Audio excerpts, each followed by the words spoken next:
प्रस्ताव आधी झाला पाहिजे, त्यांची चर्चा झाली पाहिजे, मग कॅबिनेटमध्ये आली पाहिजे, मग कॅबिनेट मंजूर होणार। म्हणजे जो न्याय मराठा समाजाला तुम्ही देताय तो ओबीसीला का देत नाही? म्हणजे ह्याचा अर्थ मराठा आणि ओबीसीमध्ये भांडणं कोण लावतंय याचं उत्तर तुम्हाला आपोआपच मिळेल। आमची इच्छा मराठा समाजाला अन्याय करण्याची नाही, पण मराठा समाजाची मूळ जी भूमिका, सकल मराठाची भूमिका होती की आम्हाला आरक्षण जे आहे ते ओबीसीला धक्का न लावता, ओबीसीच्या ताटातलं न घेता आम्हाला आरक्षण दिलं गेलं पाहिजे, वेगळा प्रवर्ग केला गेला पाहिजे। आणि त्यांच्या भूमिकेला संपूर्ण महाराष्ट्राच्या सगळ्या जनतेने सपोर्ट केला, ओबीसीने केला, आम्ही केला, धनगरांनी, सगळ्यांनी केला। आज मात्र ते भूमिका का बदलतायत? स्थगिती आली म्हणून भूमिका बदलायची आणि ओबीसीच्या ताटातलं मागायचं, ही भूमिका योग्य नाही। या भूमिकेला आमचा संपूर्ण ओबीसीचा ठाम विरोध राहील। अशा प्रकारची मागणी कृपया कोणी करू नये आणि या महाराष्ट्राचं सलोख्याचं वातावरण जे आहे, सामाजिक सलोखा, तो कुणीही बिघडू नये। आज या ठिकाणी मंत्रिमंडळामध्ये वडेट्टीवार साहेब आहेत, आज एकटे वडेट्टीवार साहेब भांडतायत, पण संपूर्ण मंत्रिमंडळ जे आहे ते संपूर्ण मंत्रिमंडळ ते ओबीसीसाठी का भांडत नाही? काल ओबीसीने भीक मागायची का अशी भूमिका वडेट्टीवारांनीच फक्त मांडली, बाकी मंत्र्यांनी ती भूमिका का मांडत नाही आहेत? आणि म्हणून वडेट्टीवार साहेबांचे आहेत त्यांच्या पाठीमागं महाराष्ट्रातला संपूर्ण ओबीसी समाज असेल, भक्ताळ समाज असेल, तो पूर्ण ताकदीशी त्यांच्या मागं उभा राहिल्याशिवाय राहणार नाही। कारण त्यांच्याकडचं खातं जे आहे सारथी त्यांच्याकडचं खातं काढून घेतलं, कारण का तर ते ओबीसी आहेत म्हणून।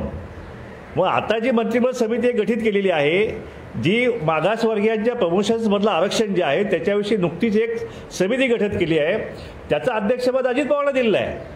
मग जर तुमचा विश्वास वडेट्टीवारवर नसेल तर मग आम्ही विश्वास अजित पवार ठेवायचा का? मग त्या ठिकाणी मागासवर्गीयाचा अध्यक्ष का नको? ही मागणी आम्ही करणं कसं चुकीचं आहे? म्हणजे तुम्ही एका समाजाला एक न्याय देता, दुसऱ्या समाजाला वेगळा न्याय देता, हे या महाराष्ट्रामध्ये मुळीच चालू आम्ही देणार नाही। जो न्याय मराठा समाजाला तोच न्याय जो आहे तो मागासवर्गीयांना, तोच न्याय ओबीसीना या सरकारनं दिला गेला पाहिजे। 1350 कोटी रुपयाचा निधी आपण दिला, घोषणा केली, का हो तुम्हाला ओबीसीसाठी एकही गोष्ट दिसली नाही?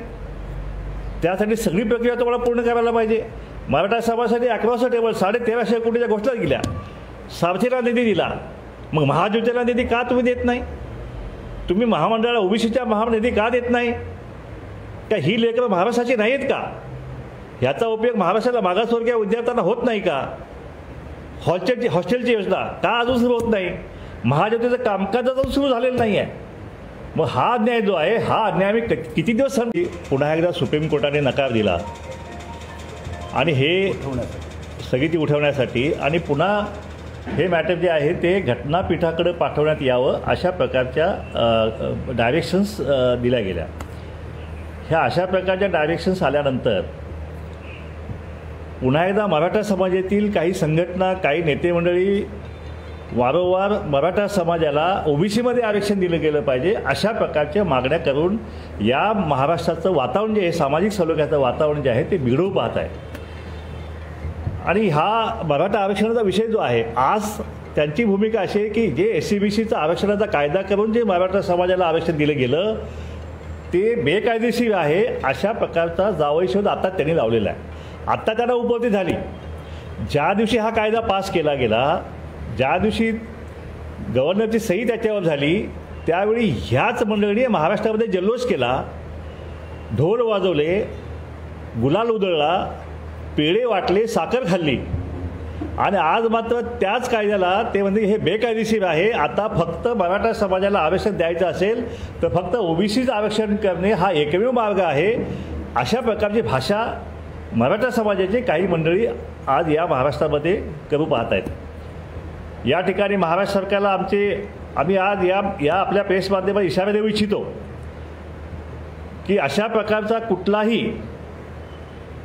कुठलाही प्रस्ताव महाराष्ट्र सरकारने पारित करू नये आणि जर अशा प्रकारचा प्रस्ताव म्हणजे ओबीसीमध्ये मराठा समाजाला आरक्षण देण्याचा प्रस्ताव जर महाराष्ट्र सरकार जर करणार असेल किंवा तसा प्रयत्न केल्यास या महाराष्ट्रातला समस्त ओबीसी, धनगर, भटके विमुक्त जे आहे याला कडाडून विरोध केल्याशिवाय राहणार नाही। आणि तसं जर झालं तर या महाराष्ट्रामध्ये ओबीसी आणि भटक्या विमुक्तांचा उद्रेक झाल्याशिवाय राहणार नाही, हा इशारा देण्यासाठी आजची प्रेस आम्ही या ठिकाणी घेतलेली आहे। कारण हे आम्ही किती दिवस सहन करायचं? महाराष्ट्र सरकार मराठा समाजाच्या संघटनांना काही मागणी केली की ताबडतोब मान्य करायची। या ठिकाणी मेगा भरतीचा विषय आहे। आज जवळपास 72,000 मेगा भरती जी आहे गेल्या 2.5 वर्षापासून थांबलेली आहे। आज पुन्हा मराठा आरक्षणाला स्थगिती दिल्यानंतर पुन्हा ही थांबवलेली आहे। कारण हे भरती जी आहे ह्या भरतीसाठी अनेक मागासवर्गीयांची मुलं असतील, SCची असतील, ST असतील, ओपन कॅटेगरीतली गरिबांची मुलं असतील, धनगरांची असतील, OBCची असतील, हे सगळे 5-5, 6-6 वर्ष वाट पाहत आहेत। आज ते एज बार अनेक विद्यार्थी आज एज बार झालेले आहेत। पुढे आणखी 2-2.5 वर्ष झाले तर आणखी हजारो विद्यार्थ्यांचं आयुष्य उद्ध्वस्त होईल। ह्याची जबाबदारी महाराष्ट्र सरकार घेणार आहे का? आणि हे किती दिवस त्या महाराष्ट्र सरकार 2.5 वर्षापासून थांबलेली आहे। आज पुन्हा मराठा आरक्षणाला स्थगिती दिल्यानंतर पुन्हा ही थांबवलेली आहे। कारण हे भरती जी आहे ह्या भरतीसाठी अनेक मागासवर्गीयांची मुलं असतील, SCची असतील, ST असतील, ओपन कॅटेगरीतली गरिबांची मुलं असतील, धनगरांची असतील, OBCची असतील, हे सगळे 5-5, 6-6 वर्ष वाट पाहत आहेत। आज ते एज बार अनेक विद्यार्थी आज एज बार झालेले आहेत। पुढे आणखी 2-2.5 वर्ष झाले तर आणखी हजारो विद्यार्थ्यांचं आयुष्य उद्ध्वस्त होईल। ह्याची जबाबदारी महाराष्ट्र सरकार घेणार आहे का? आणि हे किती दिवस त्या महाराष्ट्रात सहन करायचं? या मराठा समाजासाठी 13% जागासाठी पूर्ण 87% जागा ज्या आहेत त्या जागा सोडवायच्या, हे कुठलं शहाणपण आहे? आमची मागणी आहे की आम्हाला मराठा समाजाच्या अन्याय करायचा नाही। त्यांच्या 13% जागा ठेवल्या तर आमची काही हरकत नाही आहे, पण बाकीच्या 87 तुम्ही चालू करा। आणि जर हे तुम्ही करत नसाल तर मग मात्र OBCना आणि या भटके विमुक्तांना इतर मागासवर्गीयांना आंदोलनाशिवाय दुसरा कुठलाही पर्याय या ठिकाणी राहणार नाही। MPSCची एक्झाम मराठा समाजाने मागणी केली, तुम्ही पुढे ढकलली। त्यावेळी OBCना विश्वासात का घेतलं नाही हा आमचा सवाल आहे सरकारला। तुम्ही 11वीचे प्रवेश थांबवलेत, 12वीचे प्रवेश थांबवलेत। लाखो विद्यार्थ्यांचा आणि त्यांच्या पालकांचा जीव टांगणीला लागलेला आहे। सरकार काही भाषा करायला तयार नाही आहे। ह्या महाराष्ट्रामध्ये हे मुळीच चालू आम्ही देणार नाही आहे। कुठल्याही परिस्थितीत हे ॲडमिशन सुरू केले पाहिजेत। MPSC एक्झाम जी पुढे गेलेली आहे ती सुरू केली गेली पाहिजे। पोलीस भरती तुम्ही थांबवलेली आहे, तीसुद्धा तुम्ही चालू केली गेली पाहिजे। आणि जर या महाराष्ट्रामध्ये फक्त मराठा समाज सांगेल तेच होणार असेल तर मग मात्र OBC आणि भटके विमुक्त जे आहे यांना शेवटी या महाराष्ट्राचे रस्ते एक दिवशी बंद करावे लागणार आहेत। एकाही मंत्र्याला हा OBC आणि भटके विमुक्त समाज हा एकाही मंत्र्याला महाराष्ट्रात फिरू देणार नाही। कारण जे आमदार निवडून आलेत मराठा समाजाचे त्याच्यामध्ये OBCचा टक्का जास्त आहे। आणि म्हणून हे सगळे आमदार असतील, मंत्री असतील, यांनी फक्त मराठा समाजाची बाजू न लावून धरता संपूर्ण महाराष्ट्राची OBC असेल, भटका असेल, मागासवर्गीय असेल, सगळ्यांची बाजूंचा विचार करून त्यांनी सगळ्या महाराष्ट्राला न्याय दिला गेला पाहिजे। पूर्ण महाराष्ट्राला तुम्हाला वेठी धरता येणार नाही। कालच्या कॅबिनेटमध्ये आम्हाला अपेक्षा होती की OBCचा एखादा ते निर्णय या ठिकाणी मार्गी लागेल, पण एकही निर्णय या OBCचा या कॅबिनेटमध्ये व्हायला तयार नाही आहे। मराठा समाजाचे निर्णय अक्रॉस द टेबल, म्हणजे अजितदादा पवारांनी सामतीसाठी मीटिंग बोलवली आणि across the table 8 crore sanction. मग तीच आत्मीयता जी आहे तीच आत्मीयता अजितदादा पवार मराठा समाज नेत्यांना मागणं आहे, त्यांना विनंती आहे की अशा प्रकारची OBCमधून आरक्षण मागण्याची मागणी जी आहे ती आपण करू नये। आणि ही मागणी आपण केलं तर ह्या सालोखा बिघडेल, त्याची सगळी जबाबदारी जी आहे ती सगळी जबाबदारी शासनावरती असेल। मागासलेपणाचं जे आहे, मागासलेपणाचा दाखला जो आहे तो आज तागायत मराठा समाजाला मिळालेला नाही। कारण जो गायकवाड आयोग जो आपण नेमलेला आहे त्या गायकवाड आयोगसुद्धा सुप्रीम कोर्टात चॅलेंज झालेला आहे। आणि म्हणून जे मागासलेपण आपण म्हणता, हे मागासलेपण जे भोगले आता OBCने, आपल्याला माहीत नसेल की या महाराष्ट्रामध्ये धोव्याचं तोंड बघितलं तर दिवस चांगला जात नव्हता, न्हाव्याचं तोंड तुम्ही बघितलं तुम्हाला थुंका लागत होतं, तुम्ही तेल्याचं तोंड बघितलं तर तुम्ही थुंकल्याशिवाय तुमचा दिवस चांगला जात नव्हता। हे मागासलेपण जे आहे ह्या OBCतल्या या मागासवर्गीय भोगलेलं आहे। आणि म्हणून अशा प्रकारचं मागासलेपण हे तुमच्यावर कसं काय आलं याचा जबाब महाराष्ट्र जनतेला आपल्याला द्यावं लागेल। म्हणून आपण ज्या ठिकाणी आहात त्या ठिकाणी आपण व्यवस्थित राहा। आमच्या भावना तुमच्या पाठीमागं आहेत, पण या ठिकाणी जर महाराज जे आहे, आमचे महाराज जे सगळं महाराष्ट्रात आणि 18 पगड जमातींचं नेतृत्व त्यांनी केलं गेलं पाहिजे। पण एका विशिष्ट समाजासाठी जर हे महाराज जर तलवार काढत असतील तर मग आम्ही कुणाकडे बघायचं? पण या लोकशाहीमध्ये एक लक्षात ठेवलं पाहिजे, या लोकशाहीतला राजा हा मतपेढीतून जन्माला येतो। तो वारसा हक्काने राजेपद येत नाही आहे. ठीक आहे, महाराजांचे वंशज आम्हाला आदर आहे, पण त्यांनी 18 पगड जमातींना सोबत घेऊन त्यांच्यासुद्धा व्यथा त्यांनी मांडल्या गेल्या पाहिजेत अशी आमची विनंती या दोन्ही महाराजांना आमची असेल. आणि इथून पुढे जे आहे, इथून पुढं या ओबीसीच्या आरक्षणाला जे आहे आम्ही मुळीच धक्का लागू देणार नाही. शेवटच्या श्वासापर्यंत आम्ही या महाराष्ट्रात लढू, पण ओबीसीच्या केसवर सुद्धा आरक्षणाला आम्ही धक्का लागू देणार नाही. एवढंच आम्हाला निवेदन या पेशच्या माध्यमातून आम्हाला करायचं आहे.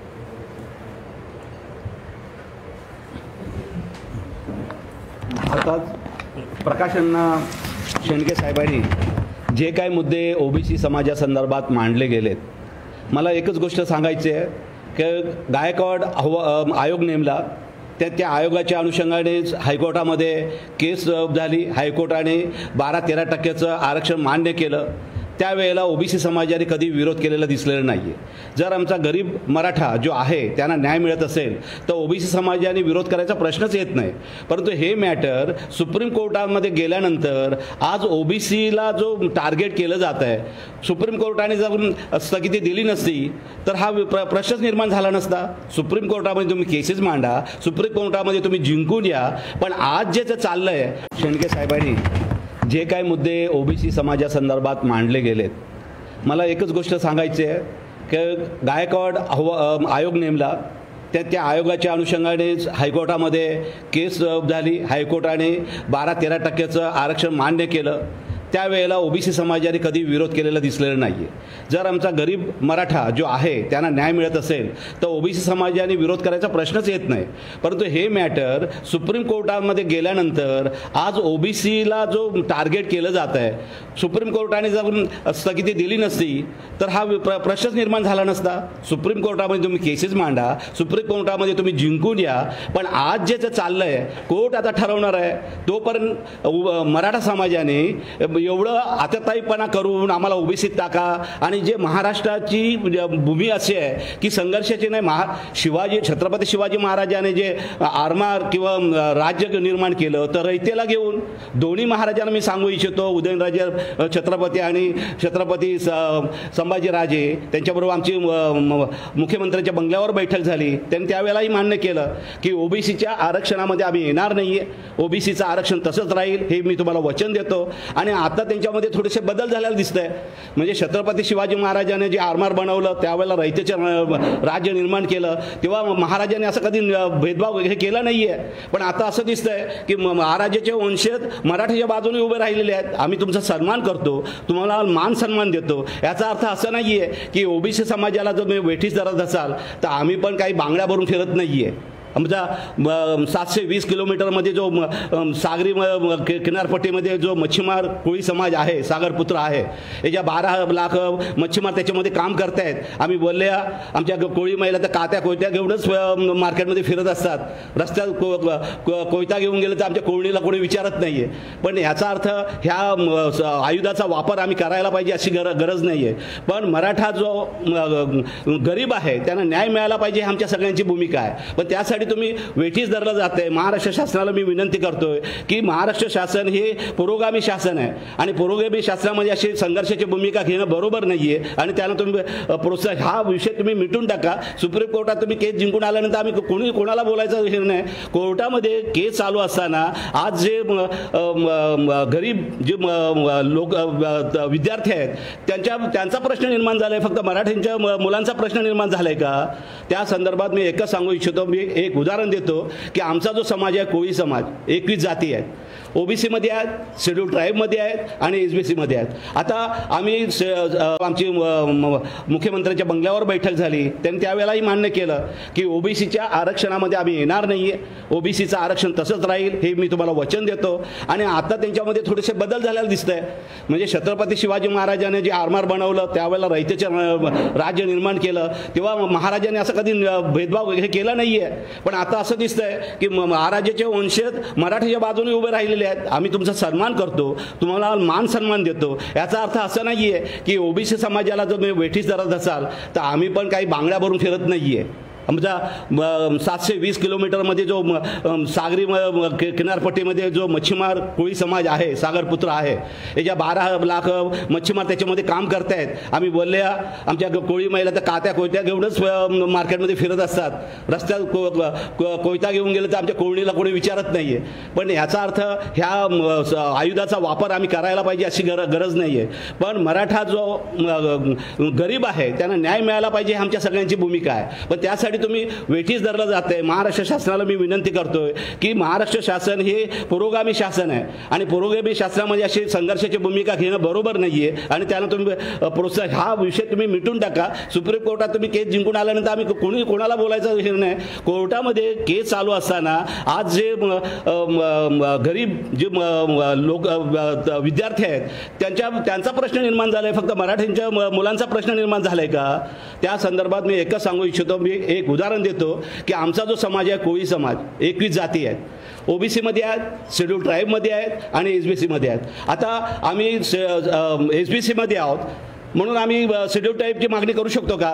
आज मराठा समाज काय बोलतोय की कुणबी मराठा हे असल्यामुळे एक परिपत्रक निघालं म्हणून संपूर्ण मराठा कुणबी मराठा म्हणून तुम्ही मान्य करा. हे कसं शक्य आहे? म्हणजे आम्ही आजही बोलत नाही आम्हाला शेड्यूल ट्राईबमध्ये टाका म्हणून. मग मराठ्यांनी का म्हणून कुणबी मराठा म्हणून त्याचा आधार घेऊन सांगायचं? दुसरी गोष्ट की जो गायकवाड आयोग नेमला गेला, विधानसभेत सुद्धा ओपन नाही केलं. आज हे लोक बोलते त्या आयोगामध्ये काय दडलेलं आहे. आमची मागणी आहे ते आयोग ओपन करा. आम्हाला समजलं पाहिजे आयोगाने 12 आणि 13% जो हायकोर्टाने निकाल दिला आहे त्याच्यावर प्रश्न निर्माण होतील. ते पण आम्हाला काढायचं नाही आहे. मराठा समाजाने सुप्रीम कोर्टात न्याय मिळवावा त्याचं आम्ही स्वागत करू. पण आमच्या OBC-मध्ये घुसखोरी केली आम्ही स्वस्त बसणार नाही एवढं मी सांगू इच्छितो.